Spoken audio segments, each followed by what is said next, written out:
Es importante que conozcamos esta información. A Noé también, sí, excelente. Bueno, la siguiente pregunta es, ¿quiénes de ustedes han emprendido? ¿Tienen algún emprendimiento?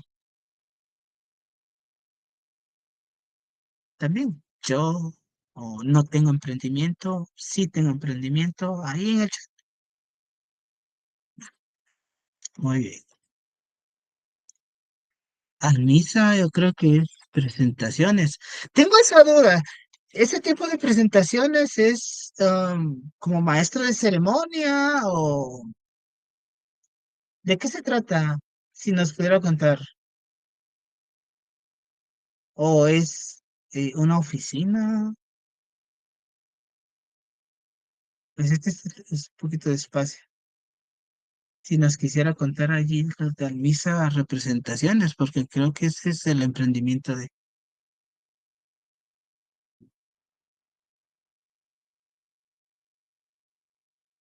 no sé si estará por ahí, ¿no? Bueno, si no, no hay ningún inconveniente. Dadiani, es Dadiani, le gustaría contarnos de qué se trata su emprendimiento.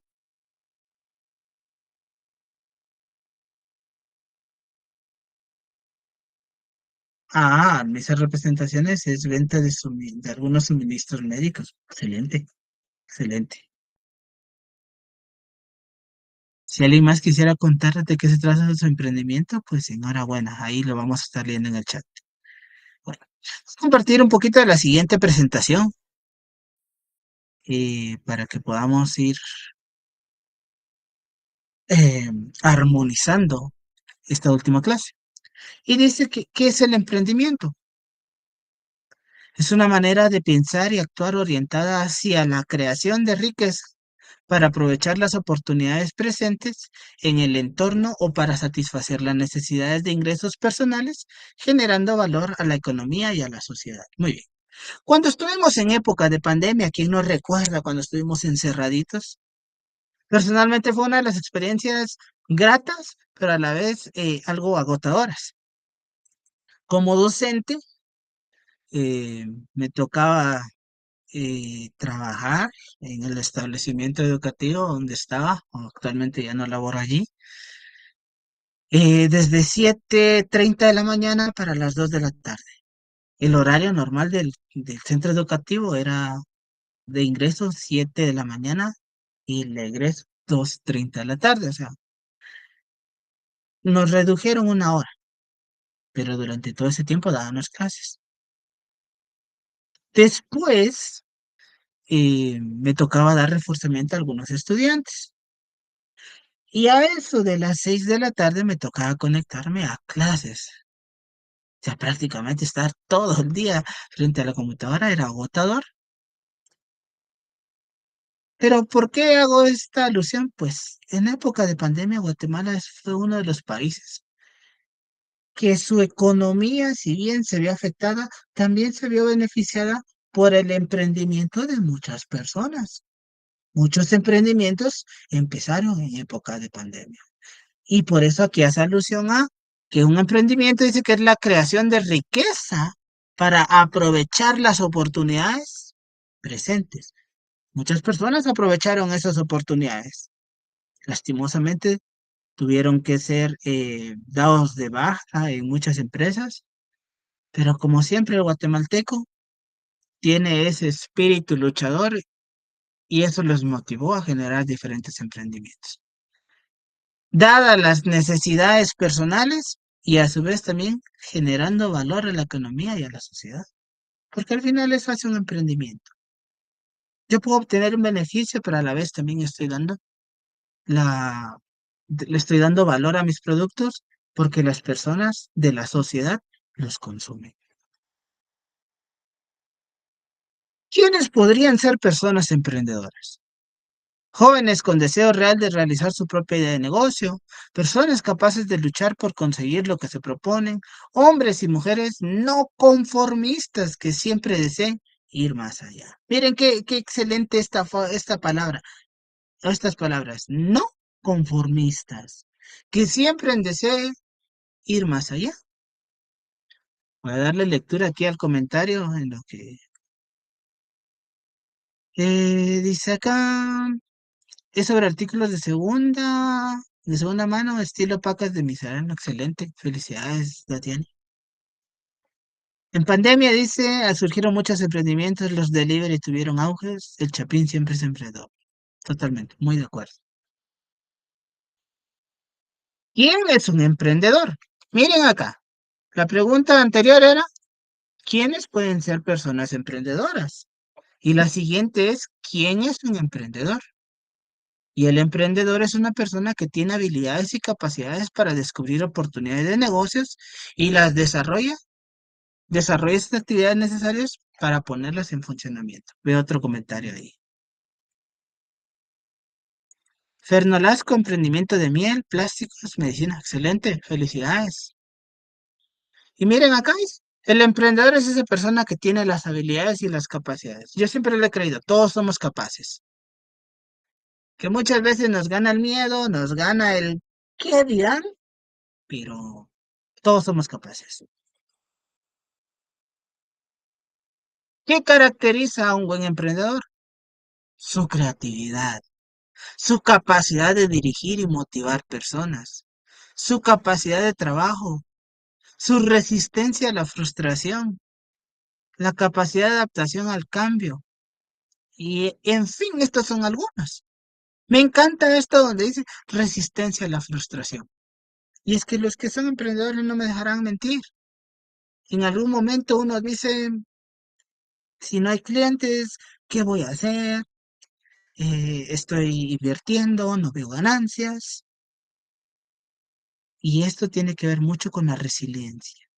Ser resiliente es, bueno, tener, creer en que en algún momento van a funcionar las cosas. Dice, gracias a mis representaciones, al final todo negocio empieza como emprendimiento y algunas terminan en empresas grandes. Así brevemente, y no es por hacer publicidad, el famoso Pollo Rey, que hoy forma parte ah, de la cadena MSI, pues ellos empezaron. Leía un poquito de la historia por acá por San Cristóbal, Totón y Capán, con una venta de pollo. Así empezó Pollo Rey. Y hoy en día imagínense, es parte de MSI. ¿Qué caracteriza a un buen emprendedor? El emprendedor no nace, se hace. Y todas las características anteriores van relacionadas a que la capacidad de trabajo y una inteligencia normal se pueden aprender y desarrollar a lo largo del proceso de emprender. Y es que dijeran por ahí ser jefe es bonito, ¿verdad? Pero tampoco es fácil. El jefe también tuvo que haber iniciado y tuvo que haber sufrido las consecuencias de haberse, como le llamamos en Guatemala, tirados al agua, ¿verdad? Pero siempre mente de tiburón, ¿verdad? ¿Qué es la mente de tiburón? Esa mente que dice, bueno, tengo que ver cómo genero, qué ideas tengo. Eso caracteriza a un buen emprendedor. No darse por vencido fácilmente. ¿En qué consiste el proceso del emprendedor? Son imprescindibles, pero tomaremos en cuenta acá la idea más la oportunidad. Y es que todos tenemos ideas. Tengo un amigo acá en Quetzaltenango que su idea de negocio, bueno, es una amiga, su idea de negocio se basó en que a ella le gustan mucho las fresas. Le gustaban mucho las fresas y siendo compañeros de labores, recuerdo que cuando nos tocaba la hora de la reflexión, ella siempre llevaba fresas. El detalle está en que dijo, recuerdo que una vez platicamos y ella me dio a entender de que tenía una idea de negocio que iba relacionada con las fresas. Para no alargar la historia, hoy en día ella tiene ya su propio local donde vende fresas con crema Además de ello, ya vende otras frutitas con crema y hasta hoy en día ya tiene el contrato con otra empresa que vende helados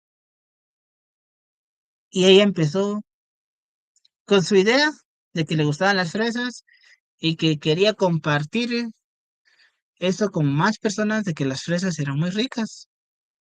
En algún momento nunca me mencionó que iban a hacer fresas con crema, pero su idea surgió del gusto favorito que ella tiene por las fresas. Ella empezó vendiendo en el mercado de un municipio de acá de Quetzaltenango que se llama Cantel y pues fue invirtiendo y hoy ha tenido la oportunidad de tener su propio local y cada vez crece más. La verdad que he tenido la oportunidad de ir eh, dos veces. Increíble, ¿verdad? Porque después de haber sido compañeros de trabajo que nos miramos casi todos los días, hoy por las actividades de cada uno, pues ya solo han sido pocas las oportunidades, pero muy contento, ¿verdad? Porque eh, cuando se quiere se puede. Entonces se aprovechó la oportunidad, vio que estaba funcionando y aceptó el reto de tener su local y pues ahí va. Y así hay muchos emprendimientos. Creo que si les contara de personas emprendedoras que yo conozco, eh, hay bastantes testimonios. Contando los suyos, mis estimados estudiantes también. ¿En qué consiste el emprendimiento? El, pro- el emprendimiento debe entenderse como un proceso en cadena en la que cada eslabón, como una cadenita, ¿verdad? Sería un estadio distinto del proyecto. Así, según se avanza, la cadena, la madurez del proyecto iría aumentando, transformándose desde una idea hasta una empresa consolidada. Lo que mencionaba aquí mi amigo de representaciones Almisa. Y es que así es. Es como aquí nos lo presentan como una cadenita, lo podrían nos presentar como una escalera, ¿verdad? Donde cada escalón nos va dando una solidez. Decisión de emprender, que es el punto de partida. Gestación de la idea, pues bueno, ya tengo la idea, entonces ya nació, ya la tengo ahí. Ahora hay que ponerla en marcha. Eso nos llevaría al eslabón número 2, el desarrollo del proyecto. 3, la creación de la empresa. Y 4, consolidación de la empresa. ¿Qué es la consolidación? Pues cuando ya se va sosteniendo por ella misma. ¿De dónde sacar las ideas? Aquí le voy a dar el tiempo ujú, quiero ver acá a Jennifer. Jennifer, ¿nos puede hacer favor de leer acá la información? Por favor.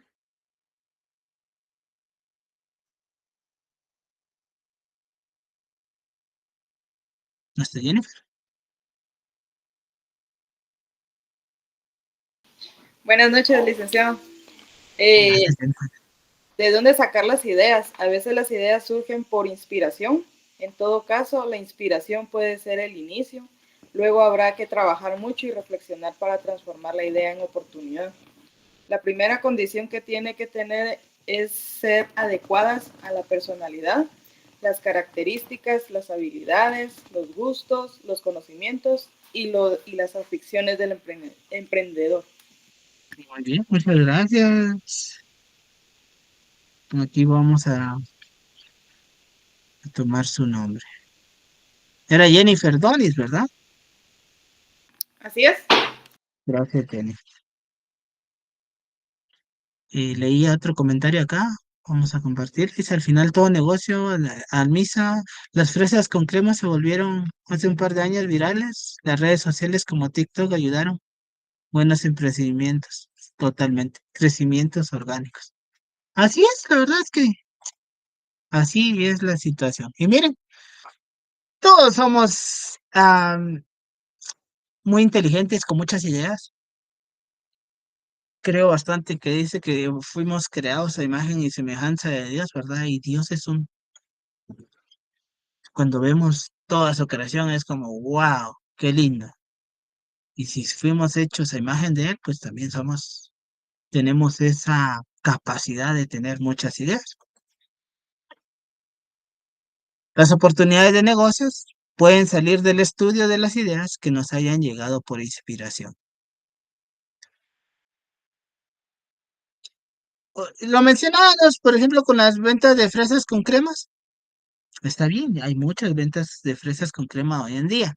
Entonces, aquí viene lo que yo siempre recomiendo cuando me toca asesorar.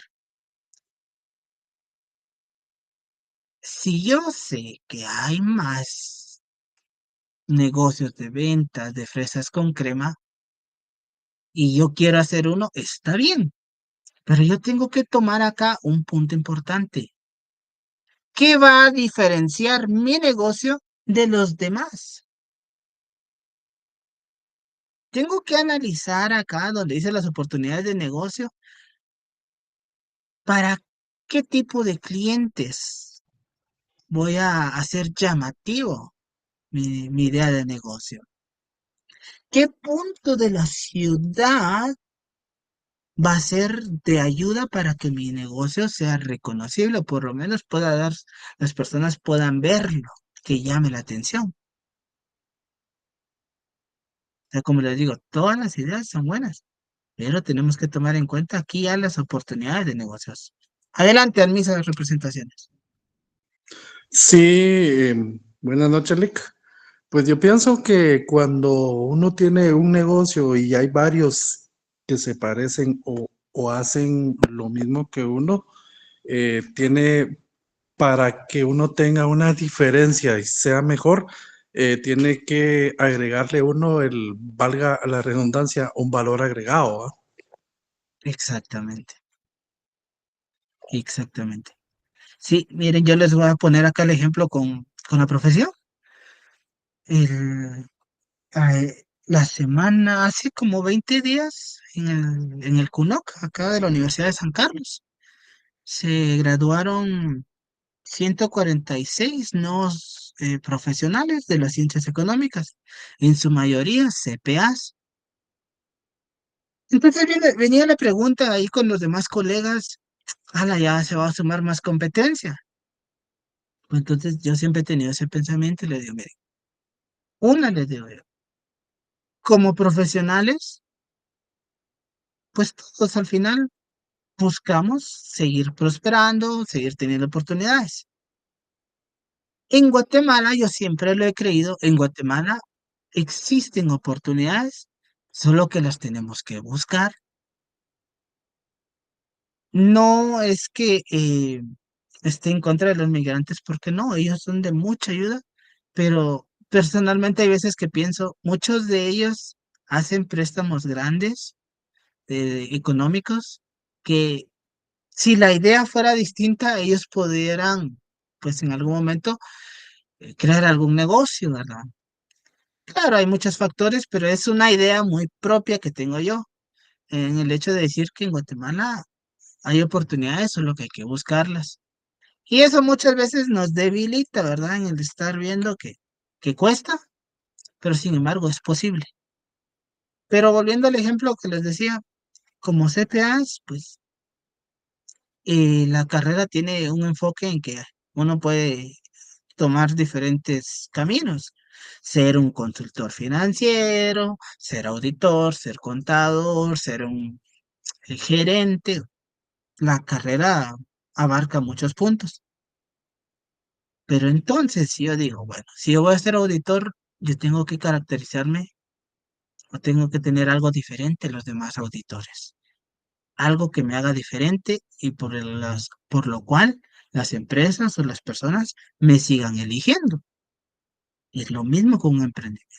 Entonces, por ejemplo, hoy en día un auditor de todo de toda la población que existe de auditores, puedo decir, bueno, yo soy auditor, pero también soy especialista en estudio de datos, en análisis de datos, manejo softwares. Hoy en día ya no solo es el famoso Excel, sino Power BI, hay otros softwares de estudio de análisis de datos, manejo los ratios financieros.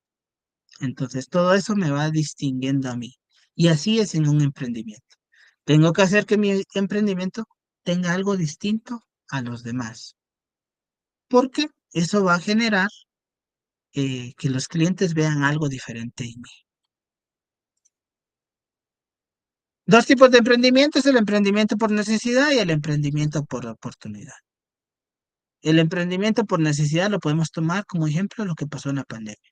Muchas personas se vieron con la gran necesidad de ver qué hacían para poder sostenerse.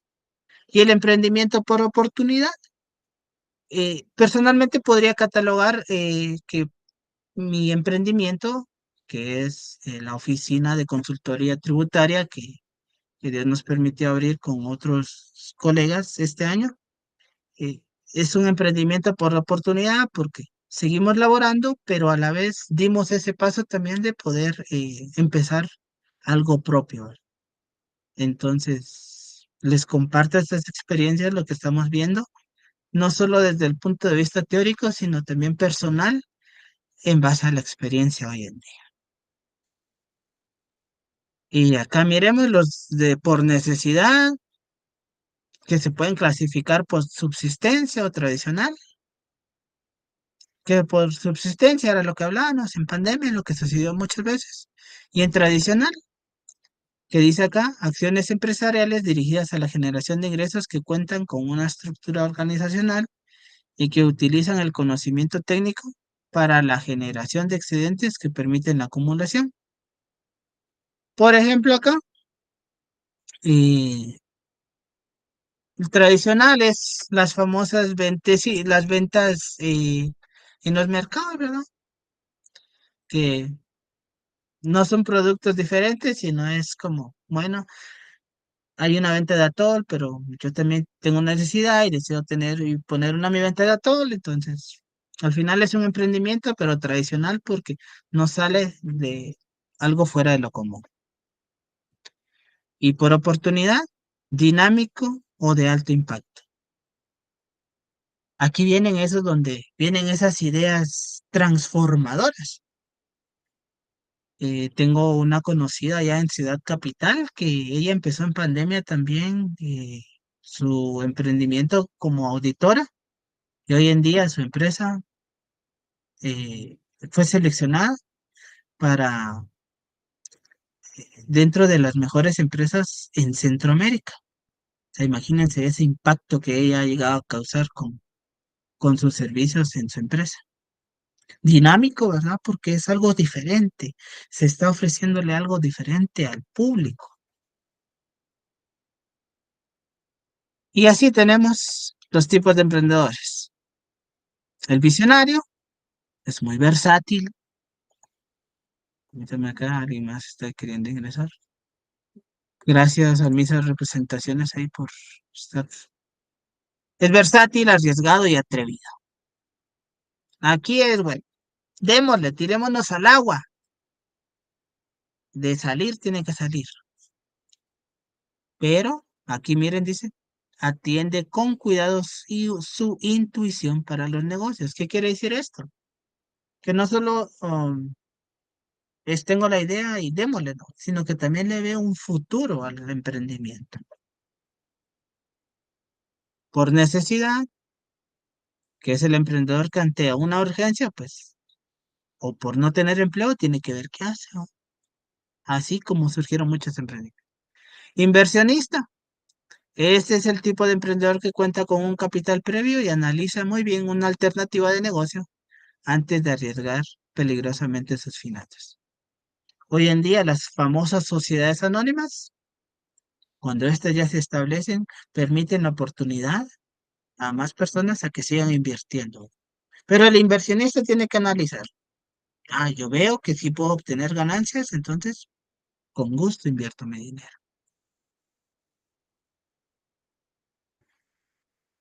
El caza oportunidades. Es racional y analítico. Ve ideas de negocios muy creativas donde usualmente no se han hecho mayores intentos de inversión. Qué linda esta parte. Yo veo en una necesidad y también tengo una idea. ¿Cómo darle solución a esa necesidad? Y aquí me va a tener, y es que, créanme, ese es uno de los objetivos de uno como emprendedor, darle solución a una necesidad. En el mes de julio tuve la oportunidad de ir a unas conferencias en donde se hacía un estudio en el que se decía que, por ejemplo, con las vendedoras de tortillas, a quien no le gusta comprar tortillas, que no es lo mismo comer si no están las tortillitas o los tamalitos. Pero les digo, se hacía el estudio en el que se tomaba en cuenta que las vendedoras de tortillas, eh, ellas generan solamente la materia, la materia prima, o sea, solo uno como cliente solo paga por las tortillas. No está tomado en cuenta la mano de obra de las señoras tortilleras. Entonces, qué nos hacían pensar? ¿Cómo agilizar o eso? ¿Qué idea? ¿O cómo podíamos darle una solución a que también las señoras que hacen las tortillas también pudieran obtener alguna ganancia, ¿verdad? Porque al final ellas compran el maíz, lo cocen, lo llevan al molino. Todo ese proceso en el estudio que se hacía no está remunerado. Solo está remunerado el costo del maíz, el costo del gas. Entonces, ahí surgen ideas de emprendimientos. ¿Alguna duda hasta el momento? ¿Alguna duda, comentario? ¿Están allí o no están conmigo? ¿Ya se durmieron?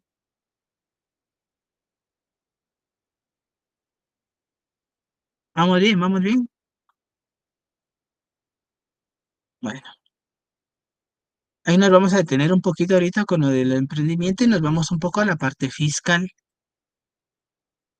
La vez pasada vimos ahí, todo ok. Gracias, Jenny. Muy bien. Eh, acá vamos a compartir un poco de la parte fiscal, lo que me encanta. Personalmente, créame que lo que les decía como auditor, me encantan los impuestos.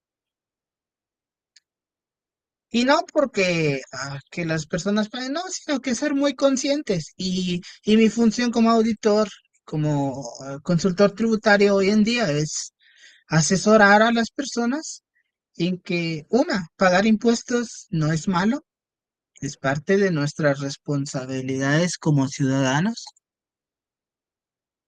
Incluso lo habla la Constitución Política de la República y como ciudadanos estamos en la obligación también de poder pagar nuestros impuestos porque al final forman parte del sostenimiento del país. Cuatro impuestos principales acá en Guatemala: impuesto sobre la renta ISR, el impuesto al valor agregado IVA, el impuesto de solidaridad ISO y el impuesto único sobre inmuebles UCI.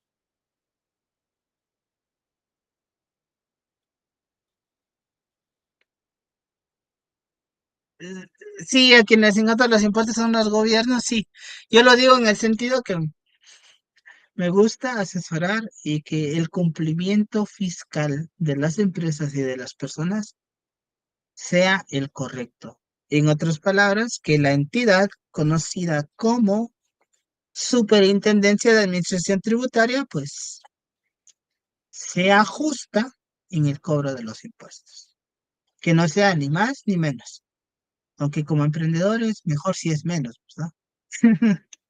Sí, no, no, no, no se preocupe, mira, yo entiendo ahí. Entonces, avancemos. Como emprendedores, tenemos que tomar en cuenta que el pago de impuestos es vital, es importante. Lastimosamente, muchas empresas tienden a perder bastante muchas veces porque incluso llegan a ser cerradas por que no pagan impuestos. La ley es clara. Uno de los delitos muchas veces para las empresas es la famosa defraudación tributaria, que consiste en, pues, defraudarle a la superintendencia, ¿verdad? En simular que se pagan impuestos cuando muchas veces no es así. La ley del ISR se encuentra en el decreto número 1022, la famosa ley de actualización tributaria.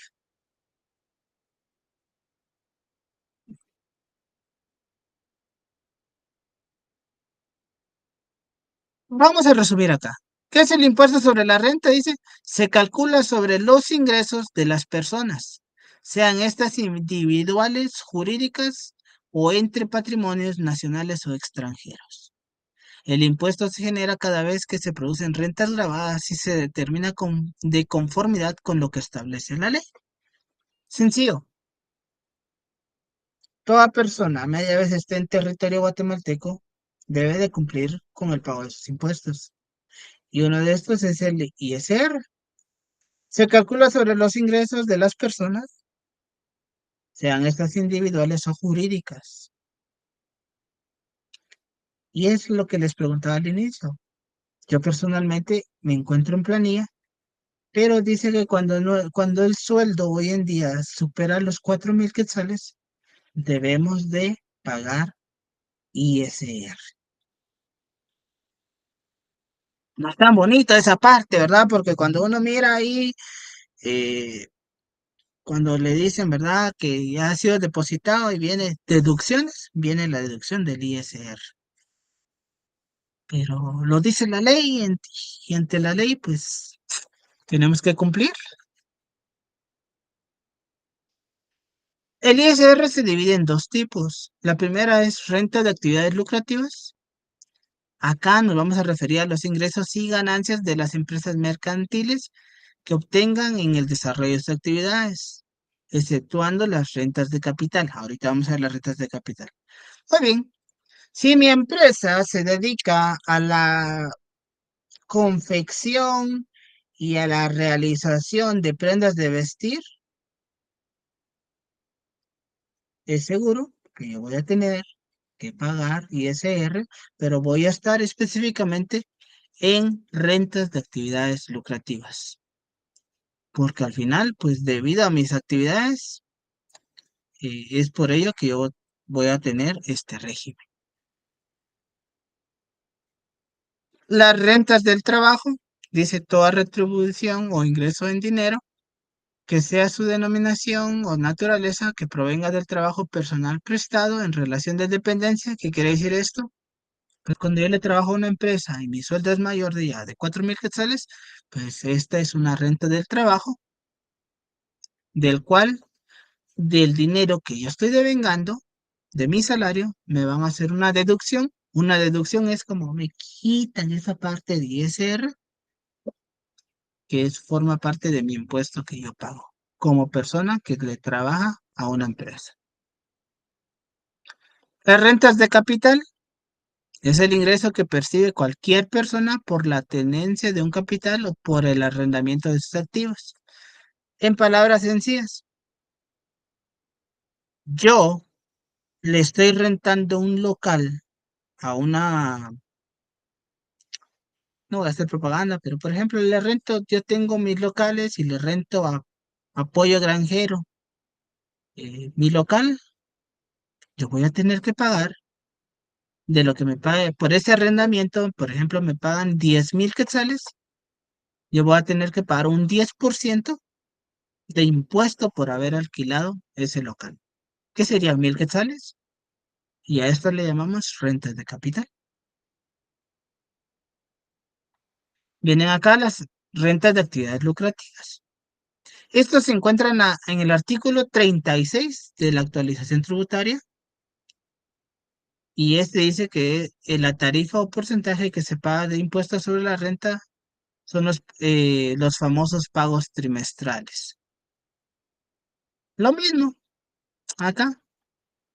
Yo no sé si ustedes han visto en las facturas, hasta abajo normalmente dice sujeto a pagos trimestrales.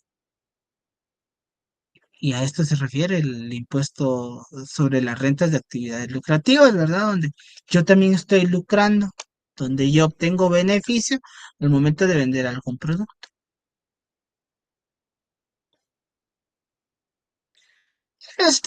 Son ejemplos de cómo se van calculando las rentas imponibles.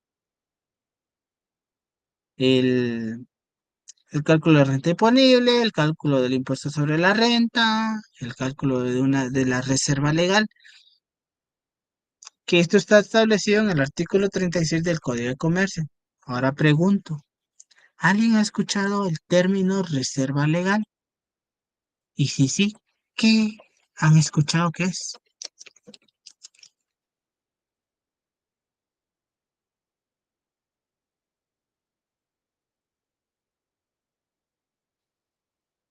¿No? No se preocupen, si no, para eso estamos aquí para aprender. Bueno, una reserva legal son fondos o es dinero que dice por obligación legal, o sea, establecido en la ley, toda empresa debe de retener para cumplir con los requisitos, o sea, que buscan proteger el capital y sobre todo la viabilidad o la sostenibilidad de la empresa. En otras palabras, es como una reserva legal, es ese dinero que está ahí por cualquier emergencia. Sencillo, muchas empresas, por ejemplo, han sufrido de incendios, de robos. Entonces, para poder sustentar esas pérdidas, recurrimos a la reserva legal eh, para no poder venirnos en quiebra, así en palabras sencillas. La reserva legal ayuda a que la empresa, si tiene alguna pérdida grande, pues por medio de esos fondos que están en reserva, pueda autosostenerse nuevamente. Ahora sí, ya sabemos que es una reserva legal.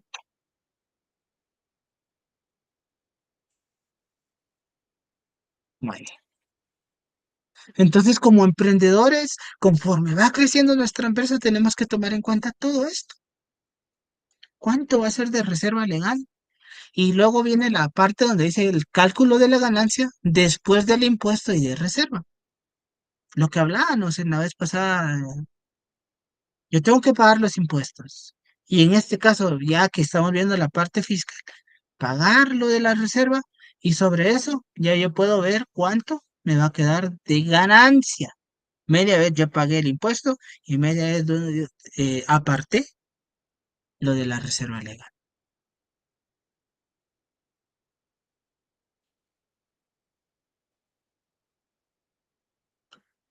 El ISR se puede pagar de forma mensual o de forma trimestral. La mayor parte de empresas que lucran están en el régimen de ISR trimestral. ¿Cuál es la diferencia? Pues el tipo de producto o servicios que se ofrecen. Normalmente los ISR mensual son servicios y los ISR trimestral son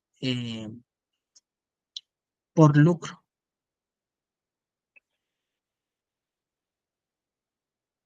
Las rentas de capital, lo que ya hablábamos, si yo tengo algún local y yo la arrendo, pues tengo que pagar.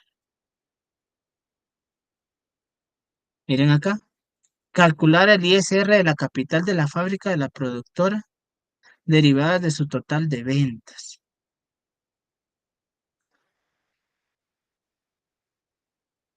La renta del trabajo en relación de dependencia, lo que hablábamos cuando yo le trabajo a una empresa y mi salario ya es mayor de 4.000 quetzales o salario mínimo. Miren acá, ¿cuánto se paga de ISR? Muy bien.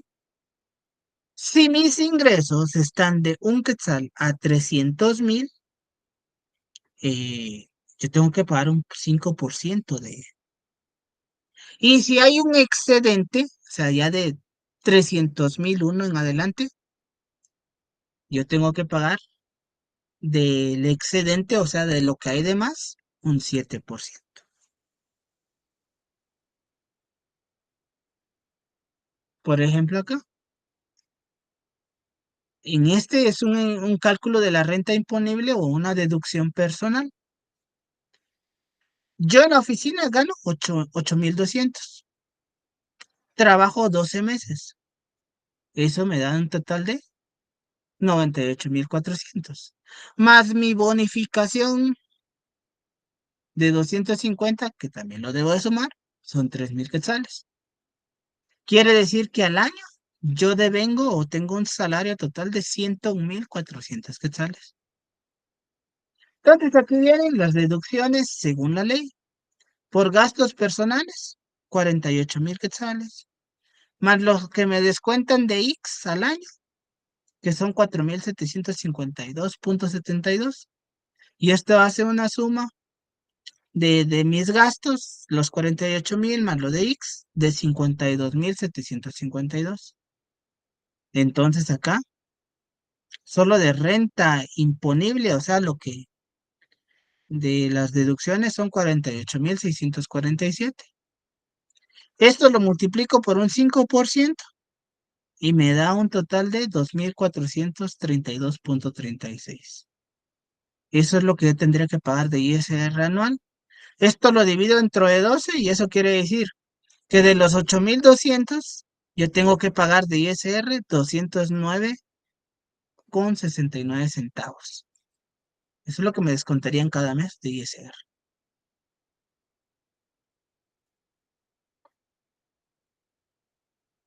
Exenciones. Cuando uno habla de exenciones, específicamente se va a referir al artículo 76 de la Constitución Política de la República, en donde nos va a hablar de que, por ejemplo, los centros educativos, las universidades, las iglesias están exentas de impuestos. Quiere decir, pero aquí viene un detalle. Quiere decir que no pagan para nada impuestos, no, solo en algunas cosas. Por ejemplo, en los centros educativos, ellos están exentos de, más los privados, de no, de que en el cobro de las colegiaturas ellos no pagan impuestos.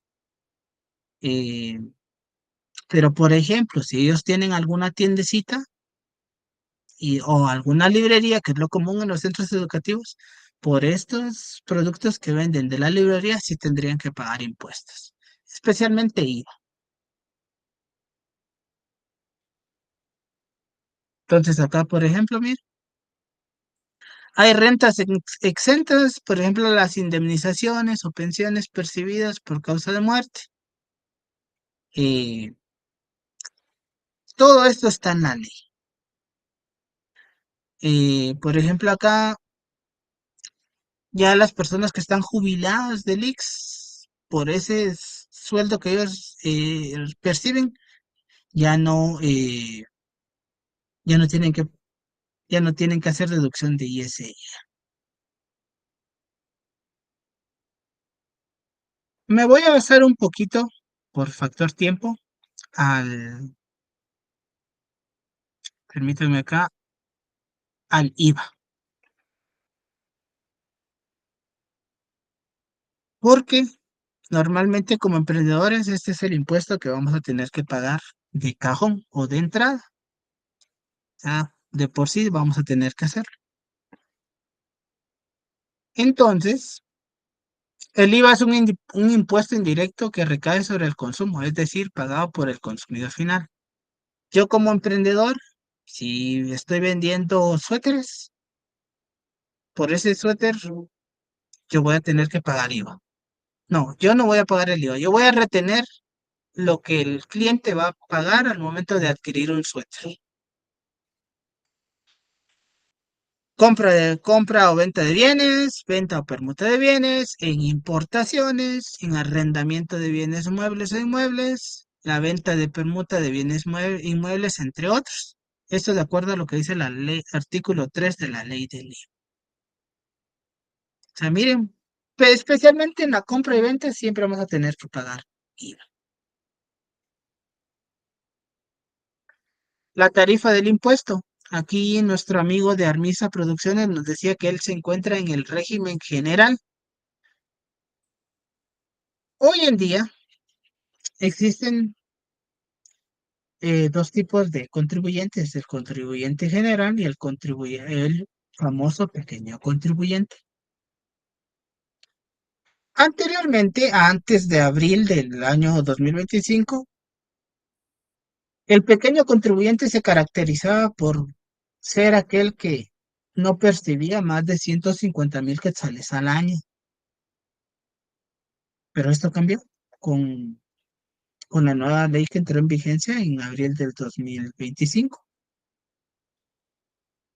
Pues esta ley nos dice que el pequeño contribuyente, pues puede ser aquel contribuyente que no exceda, ahorita les doy la cantidad exacta, permítame para que, eh,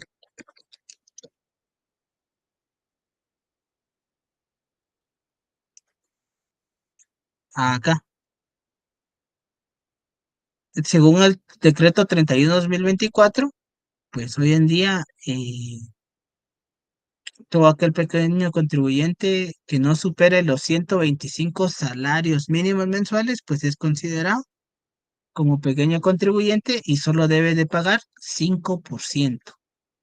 Esa es la diferencia entre el pequeño contribuyente y el contribuyente general. El contribuyente general paga el 12% y el pequeño contribuyente solo paga 5%. ¿Quiénes no pagan IVA o están exentos?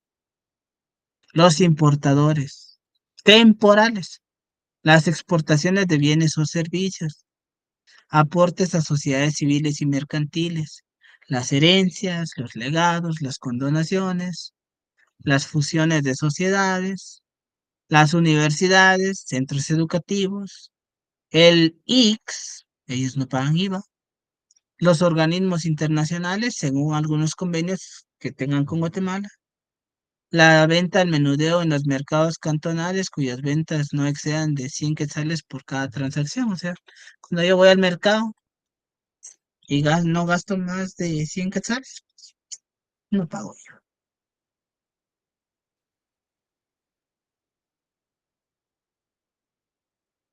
Eh, una de las diferencias cuando ya uno es contribuyente general es que debe llevar una contabilidad completa. Esto también lo dice el Código de Comercio. Normalmente un pequeño contribuyente solo lleva un libro de compras y ventas. Ahora un contribuyente general, si debe llevar una contabilidad completa, esto quiere decir incluir libro de inventarios, libro diario, libro de estados financieros, compras y ventas, todo eso debe llevar una contabilidad completa. Y una de las ventajas del contribuyente general es el débito fiscal, no el crédito fiscal, el cual dice que acá es la suma del impuesto cargado al contribuyente en las operaciones realizadas en el mismo periodo, o sea, las compras. Y el débito fiscal es la suma del impuesto cargado por el contribuyente en las operaciones afectadas realizadas en el periodo impositivo, o sea, las ventas. Recuerden, si al momento de hacer la regularización del IVA, yo tengo más compras, es seguro que yo tengo un crédito fiscal. Pero si yo tengo más ventas, es seguro que yo tengo un débito fiscal.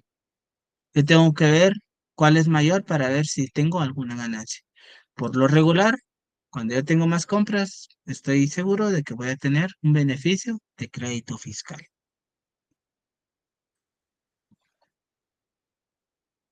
Muy bien, entonces acá viene la última pregunta.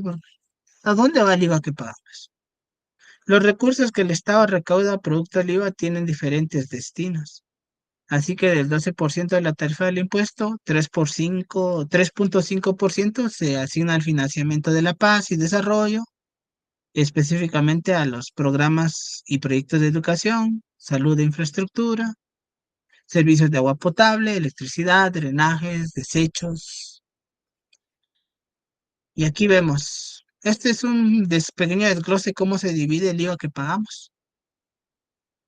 eh, el dinero proveniente de el 1.5% que se va a escuelas y proyectos de educación, 1% es de carreteras o proyectos de drenajes y también del IVA, por ejemplo, el 0.5% va para alimentos, aquellos alimentos que se dan de forma gratuita, el 0.5% para becas de educación, 0,5% también para el pago de los servicios públicos. Y así es como se distribuye solamente lo que se recauda de IVA. ¿Por qué les hablaba de impuestos, mis estimados estudiantes? Ya casi para finalizar, pues como emprendedores debemos ser muy conscientes de que eh, va a ser parte de nuestra obligación el poder pagar impuestos, aunque no nos guste muchas veces, pero si queremos que nuestra empresa tenga vida, aunque ya sea sostenible, pues no hay nada mejor que llevar todo en orden, que llevar un control del pago de nuestros impuestos, para que si SAT en algún momento nos llega a visitar, pues todo esté en orden. Y lo principal, sí, muchas personas que no han pagado impuestos se han ido presos. Eh, hay delitos específicos en la tributación. eh, por ejemplo, hoy en día la defraudación fiscal es uno de los delitos que lamentablemente, pues, muchas personas han caído en eso, han alterado facturas. Hoy en día SAT ha implementado tecnológicamente muchas cosas, por ejemplo, la implementación de las facturas FEL, en donde ya SAT tiene un mejor control. Hoy la mayor parte de fiscalización es electrónica, así que eh, por lo mismo, ¿verdad? Para no caer en delitos y muchas personas terminar en la cárcel, pues es que se ha implementado todo esto como una forma de recaudar los impuestos de una mejor manera y más segura. ¿Se cometen algunas injusticias de parte de SAT? Sí, lamentablemente es así también, pero también los contribuyentes. Entonces esto tiene que ser equilibrado. Muchas veces es importante que los emprendimientos, ya cuando son más sostenibles, pues cuenten con un contador. Y pues claro, también, ¿verdad? No es de confiarle a cualquier contador eh, nuestras empresas, porque hay contadores que también lamentablemente han dejado en mal a la profesión. No son todos, hay excelentes contadores y auditores, pero así es. Entonces, sin más que decir, ha sido un gusto el poder eh, compartirles estos conocimientos. Como les digo, está pendiente que les suba la clase de práctica y, y con la generación de diplomas, pues pendientes allí del chat. Yo les informaré cuando me den a mí también luz verde de que ya están. Entonces, les dejo el tiempo. No sé cómo les pareció el curso, no se aburrieron. Eh, los escucho. También es para mí muy satisfactorio poder escucharles y saber que se tiene que mejorar para el próximo y así, ¿verdad? ¿Alguien ahí? Sí, al misa, a la orden. Sí, Lick, muchas gracias por el tiempo que nos dio la clase. Yo sé que en la contabilidad hay mucho que aprender. Eh, pues en su clase pues aprendimos bastante, ¿verdad? Porque hay ciertas dudas que muchas veces manejamos y que muchas veces los contadores no nos dicen, ¿verdad? Pero aprendimos algo. Gracias por su tiempo, ¿verdad? Por las clases que nos dio. Y con otra duda, el examen, bueno, la prueba que nos va a dejar, que es que es lo práctico, siempre tiene punteo dentro de la clase, ¿verdad? Así es, sí, sí, sí. No, no se preocupen, va a estar ahí eh, con la ponderación, aunque lo más importante para mí va a ser que ustedes hayan practicado un poquito, ¿verdad? Eh, porque sí, miren que como les digo, a pesar de en mi caso,